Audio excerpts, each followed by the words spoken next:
Great. Thank you, Michael, and I appreciate um, the chance to share with you guys this paper. So I'll begin with an epigraph. All theology, knowingly or not, is by definition always engaged for or against the oppressed. Elizabeth Schussler Fiorenza. Munther Isaac, a Christian Palestinian pastor, penned an open letter to U.S. Christians on May 19 of this year, 9 days into an 11-day artillery exchange between Israel and Hamas. In it, he calls on peacemakers to pray for the peace of Jerusalem, but also to act, to, quote, discern what's really happening, call things by their names, then speak truth to power, end quote. For Munther and other Palestinian Christians, the desired outcome is plain. They wish to live with their Jewish neighbors in a just peace. But this harmony has been fractured by Western Christian theology, which disregards Palestinian Christians and has, quote, been part of the matrix that empowers the Israeli occupation, end quote. A similar sentiment is found in Mitri Raheb's book, Faith in the Face of Empire, where he notes that the United States and Europe continue to subsidize the Israeli occupation of Palestine by providing the hardware, military equipment, technology, and economic assistance, but also the software, the narrative, the theology, and the culture that continues to empower the state of Israel. While the current clashes in military hardware have quieted for now, the software continues to run and update it itself in many Christian communities around the world. One such update to this software is the recent book, The New Christian Zionism, Fresh Perspectives on Israel and the Land, edited by Gerald McDermott. In it, he brings together several scholars to contend for what he calls a new form of Christian Zionism.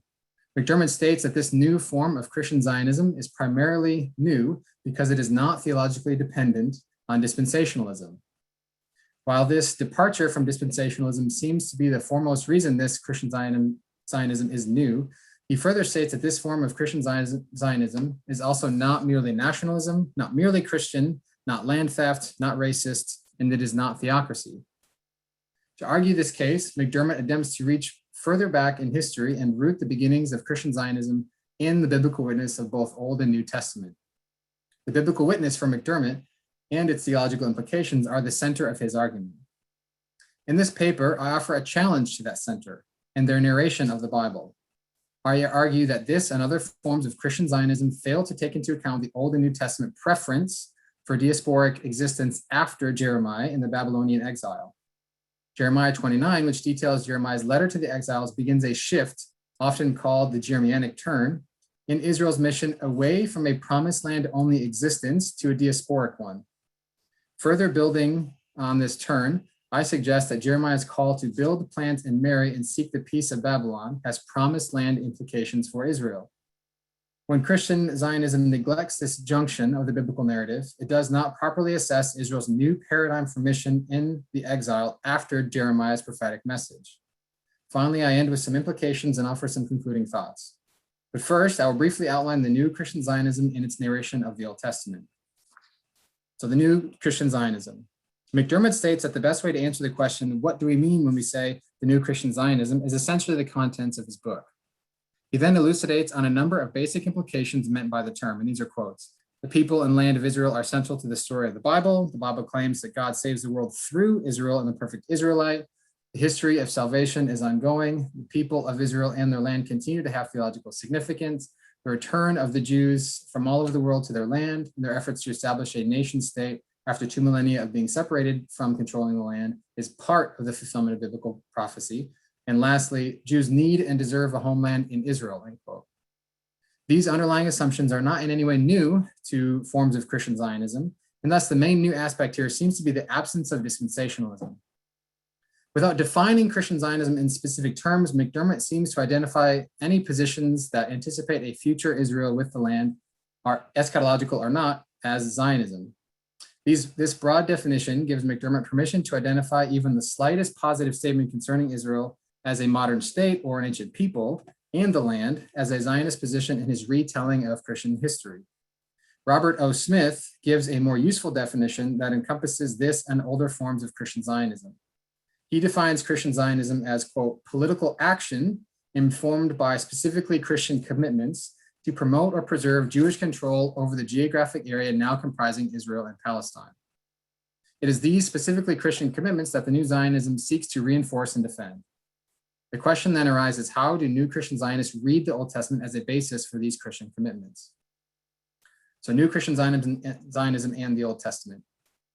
Reflection on Scripture is at the core of the new Christian Zionism's argument here, and I analyze the reflections on the Old Testament, its narrative, and its canonical context. McDermott offers his own biblical overview in the second chapter, where he attempts to read Scripture as an argument for Christian Zionism. He fundamentally assumes the Old Testament is through and through a witness to Zionism. Several statements are made that assume the Old Testament is unquestionably Zionist. And by this, McDermott means, quote, that its primary focus is on a covenant with a particular people and land, both called Israel, and the land sometimes called Zion, end quote. He states that even anti-Zionists will concede that Zionism pervades the Old Testament, but then wrongly argue for a different vision in the New Testament. McDermott sees the vision of Christian Zionism as being, quote, rooted in the Hebrew Bible, where a covenant is the central story, and at the heart of the covenant is a promise of land. God takes the initiative to adopt a people and then to promise and eventually deliver a land to this people. God drove this people off their land twice, but even in the exile, his prophets declared that the land was still theirs. Thus, the staunch Zionism remains. McDermott understands the promised land can be lost. There are moral and religious conditions to residence in the land. Israel must be careful to keep the commandments of the Lord and their faithfulness to the covenant, or risk losing the land promised to them by God.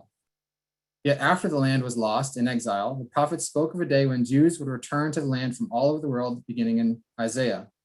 The promise of return is continued through to Jeremiah, who states the exiles will return and, quote, dwell in their land, end quote.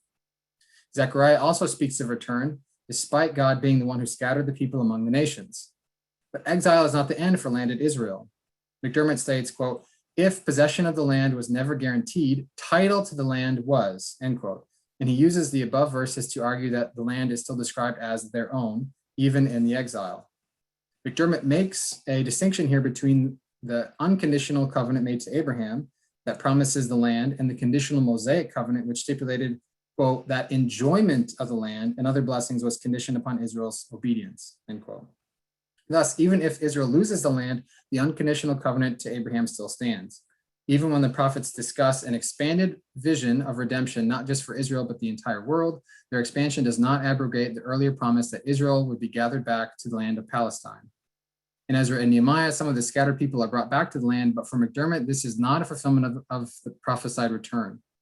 Jesus and the apostles in the New Testament still await a future return to the land. The criticism of the new Christian Zionism. My main criticism of Christian Zionism here is that it fails to appropriately incorporate the meaning of exile and Israel's normative diasporic existence into its biblical narration. It does not do justice to the full scope of the canonical story. Within the Old Testament itself are strong critiques of Zion theology and direct challenges to Israel's eternal claim on the promised land, which are largely ignored by Christian Zionists.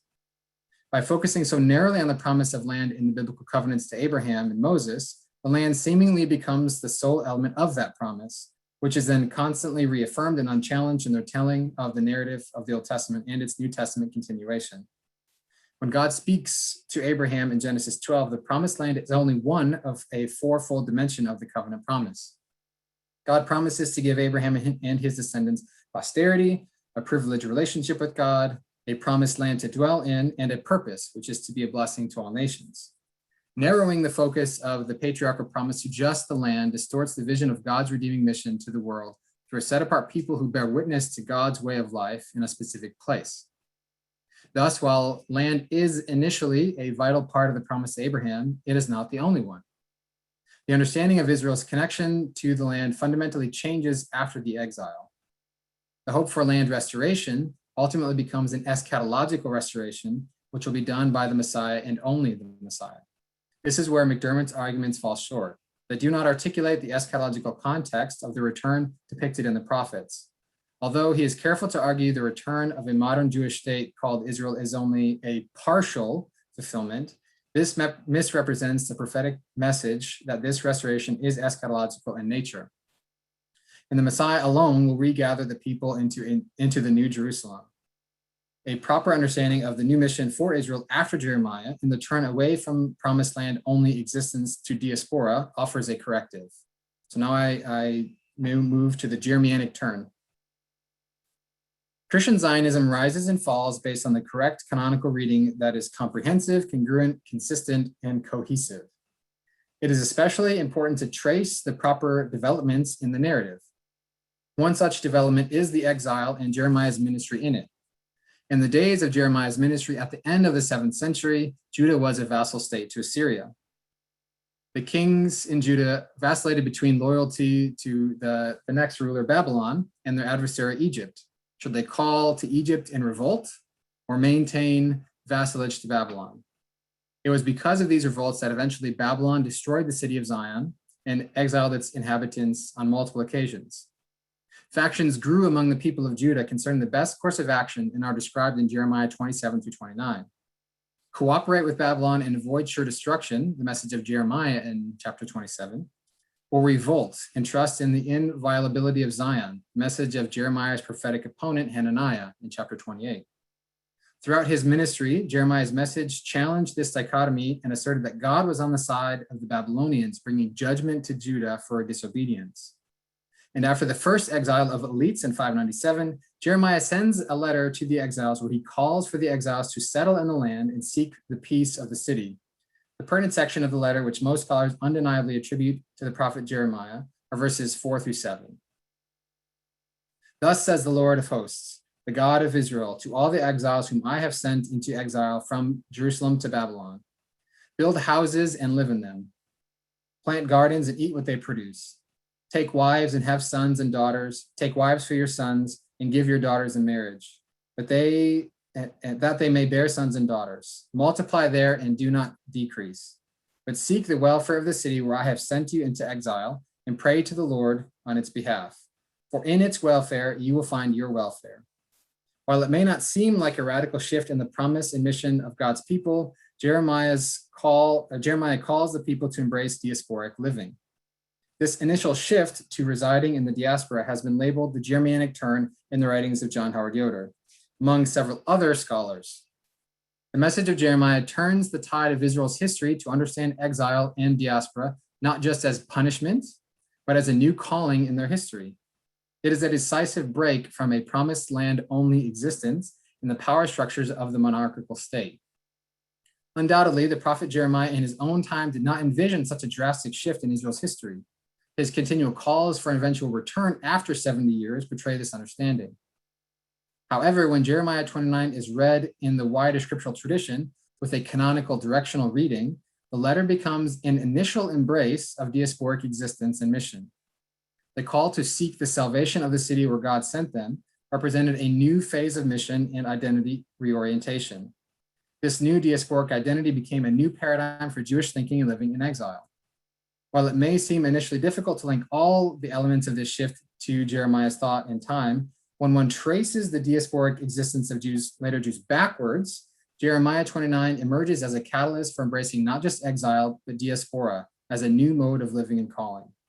The new social shape of Jews in exile brought a strong shift from being a people of the city, Jerusalem, or of the soil, Palestine, to being a people of the book, Torah. Thus, when Nebuchadnezzar exiles the people of Jerusalem, the storyline shifts from Jerusalem to Babylon. The cultural and economic center of Judaism remained in Babylon thereafter. Rabbis as early as the 2nd century read this historical reality as God's fulfillment of Jeremiah's message to accept a non-sovereign, non-territorial self-definition. God had brought the people into exile, and it will be God alone who will bring them back. So now I'm turning to Deuteronomic allusions and the new promised land. The imperatives in Jeremiah's letter to the exiles are clearly understandable on the surface. Building houses, planting gardens, marrying, and begetting children is the language of settling down. But a surface reading cuts short Jeremiah's rhetorical prowess. The words of Jeremiah here have both immediate consequence and long-term implications. Many commentators have already noted the apparent connections between Deuteronomy and Jeremiah.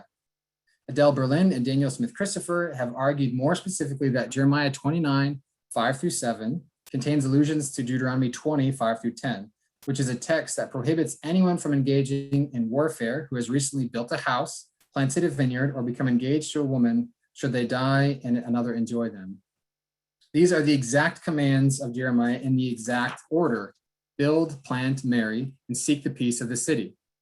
the first action offered when approaching a city for battle in Deuteronomy 20, verse 10. Thus, when Jeremiah 29 is read in light of Deuteronomy 20, there is more to Jeremiah's letter than superficial advice to settle down. Here, Berlin affirms Jeremiah's clever rhetoric. She suggests that on one level, Jeremiah is instructing the Jerusalemites to settle down in Babylon. And on a deeper level, he is invoking the prohibitions against participating in holy war from Deuteronomy 20 to counsel against such revolts. Whereas Deuteronomy wanted to ensure that the promised land life will be enjoyed without being cut short, Jeremiah wants these promised land activities to begin in the foreign land of Babylon, with the added connotation of barring those who do such activities from participating in warfare against Babylon. Jeremiah is explicitly prohibiting militarized revolt. He further encourages the exiles to seek the peace of the city and find their own well-being in it. Their hope and well-being are then tied together with the city where God has exiled them. This is surely a radical change in the sociological and theological makeup of the people of Israel. There is yet further radical sense that in Jeremiah's message to the exiles that is precipitated by the commands in 29:5-7. While Berlin and Smith Christopher draw attention to the immediate consequence, I argue that the long-term implications of these commands impact Israel's narrow definition of promised land. The reason these three activities exclude one from participating in warfare is because these things are part of the blessing of living in the promised land, the main business of life, as Berlin calls it. Building, planting, and marrying echo several Old Testament texts which speak about life in the promised land. These activities signify the Lord's blessing on the people in the land. Therefore, to begin to build a house, plant a vineyard, or marry and not be able to enjoy one's labor, fruit, or spouse oppose the Lord's purposes for life in the promised land. These are therefore promised land specific activities. Deuteronomy 28 also refers to the triad of promised land activities in the blessings and curses of the covenant. If Israel obeys the Lord, they will be blessed in their building, their planting, and their marrying, which also included the bearing of children. However, the reverse will occur if Israel is disobedient. Thus, for Jeremiah to suggest such activities to continue in the exile suggests these promised land blessings can and should take place on foreign soil. The blessings of the Lord are no longer directly connected to being a landed people in a specific area. The Lord can bless the people even outside of Jerusalem. The directives to the exiles then have an added layer of meaning. Jeremiah suggests that promised land life, building, planting, marrying, and begetting children can take place in Babylon. He encourages the exiles to live now as they did in their new promised land. Babylon also replaces Jerusalem as the place that the people are to pray to and seek its peace. The action of praying for Babylon would have been seen as a radical message for Jeremiah to communicate to the exiles. Prayers for the city of Jerusalem, according to Psalm 122, include prayers for peace within the city's walls and security within its towers. Jeremiah replaces Jerusalem as the object of prayer with Babylon. The meaning of such a replacement was surely bewildering, yet it is undeniably the case that Jeremiah proscribed blessed promised land activities on foreign soil. Surely this is a radical theological and political turn from Israel's previous existence up to that point. So my conclusion. In this paper, I've offered a challenge to the new and old forms of Christian Zionism, and its telling of the Old Testament story. While largely ignoring the significance of the exile event, the new Christian Zionists do not consider the radical change in Israel's history that takes place in and after the work of Jeremiah, specifically his letter to the exiles. His commands to build, plant, and marry and seek the peace of Babylon represent a significant turn away from landedness to an initial embrace of diasporic living. The implications of Jeremiah's command to engage in promised land activities in Babylon seem to have radically redefined what promised land means for the people of God after the exile. And it is this diasporic status that the New Testament confirms and continues. If, as I have argued for, Jeremiah has radically redefined the promised land to include Babylon, therefore, Christians must reanalyze the entire Christian Zionist enterprise and its claims that Christians have a responsibility to support and even defend the modern state of Israel. This is not supported by the biblical text. The witness of the Bible is clear. Israel's promise of the land has been radically changed and its mission enhanced to better bless all nations by bearing witness to God's way of life in all nations on earth, a mission and a people that Christians have been grafted into because of the work of Jesus, the Messiah. Let us not forego that mission by narrow ties to provincialism or empire. May we heed the call of our Christian sisters and brothers from Palestine to promote a just peace in the land today. Thank you. Thanks, Aaron. So here's my kind of kicking off question, and for everybody else, remember, type in your questions in the chat box, and I'll field them. All right. So first question that I've from me is, how does in terms of Israel's story, you're arguing that the Babylonian exile and Jeremiah's spin on it is there's some new development within the landedness of the covenant of Israel. The question I have is how does what about like the wilderness wandering? So post-Egypt deliverance, wilderness wandering. Having recently been reading Ezekiel, it's interesting how this other prophet kind of idealizes and romanticizes the wilderness wandering period. And it seems like that's whether, at least maybe for Ezekiel, where he's drawing some of his direction for a constructive route forward for him and his diasporic Jews. I'm just curious how the wilderness wandering fits into this model that you're talking about, where there's evolution, as it were, that takes place within the covenant, but maybe is foreshadowed earlier with the wandering. Yeah, that's a very good question. Definitely in the communities after the exile, this wilderness wandering becomes really important. As you mentioned in Ezekiel, I mean, one of the main points of the book is to say, with his visions, that God has wheels and wheels and wheels and can come with us, that God is going with us wherever we're going. So I do think it becomes a very important part of the story. And even in later Jewish communities, like in the Essene communities, the Dead Sea communities, this kind of wilderness wandering kind of becomes a call for them. They see themselves as a sort of, as a continuation of kind of that wilderness wandering, and that God is still with them there. Yeah, that's a very good metaphor.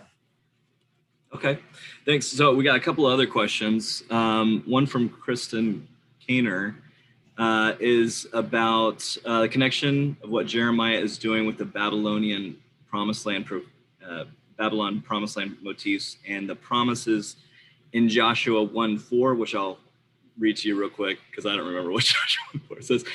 Never attain for holding stretches that go all the way to the Euphrates, which essentially, yeah, that's the thing in Joshua 1:4, is that the land of Israel will go so far as the Euphrates. So what do you do with that? Yeah, so I think this is a very important question. I mean, I don't want to in any way, say that the Israelites did not understand that the promised land was where they were to live out God's mission. I mean, that's very clear from Genesis 12 and onward, that God is going to lead these people to a specific place and give them this land. And then they're to live out what that looks like, what life under Yahweh reign looks like there. They're to live like that there.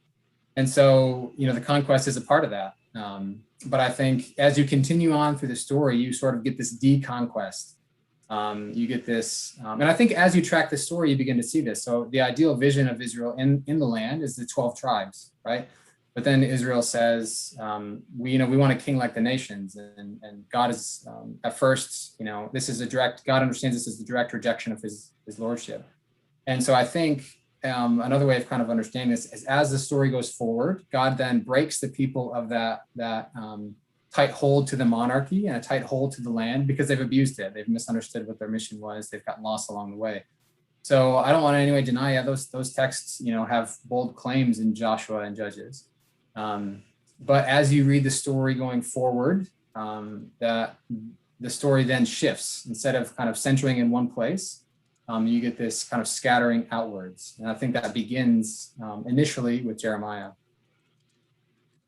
Okay.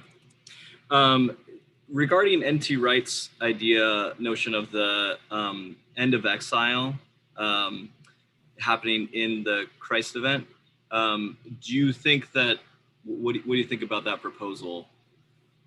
Yeah, so I'm not as familiar with that specifically, but I can speak to kind of diaspora versus exile. I mean, an exiled people sort of assumes, a homeland, assumes a place to go back to, versus what some of the scholars who work with the Germanic turn are kind of calling for is actually the preferred language is diaspora. I mean, that's what we see in the New Testament. In James and Peter, they use this language of dispersion, the scattered peoples, where they're no longer exiles who are longing to go back to one place, but they are a scattered people. And this is no longer a punishment, but this is a mission. This is a form of mission. Instead of the nations coming to one place, to the people of God are scattered all over the world. Thank you. We're going to have one more question. I'll see if I can summarize it well. Regarding, how do you think Amos 9:11 through 15, I might have to Google that one, is connected with the settlement text you mentioned in Jeremiah 29 and Deuteronomy 20? Do you need me to? Yeah, that's the restoration of the, David's, the fallen shelter there. I do think, when you have texts like this, and there are many texts that talk about a desire to return, and that, God will plant, Israel back in their own land, never to be, kind of brought up or again. And I think, the way that these are understood as a Christian, especially after the Christ event, is that these are understood to be eschatological texts. And I think they would have been largely understood that way as well. Is the hope for the Messiah is going to be to bring Israel back. But I think when Jesus as the Messiah comes, he kind of explodes this idea and says, the desire to return is going to change drastically with the Christ event. So, I mean, there are many more texts like Amos 9:11 through 15 texts that talk about restoration. And I understand those after Christ as eschatological. Those are like Revelation 21 and so forth. Jerusalem and the land of Israel do maintain really strong symbolism, and they're very important things that are not just completely disregarded, but they place, they have a place in the story, but it becomes like radically different after Jeremiah and the lead into the diaspora. All right. Thank you, Aaron. Appreciate it very much.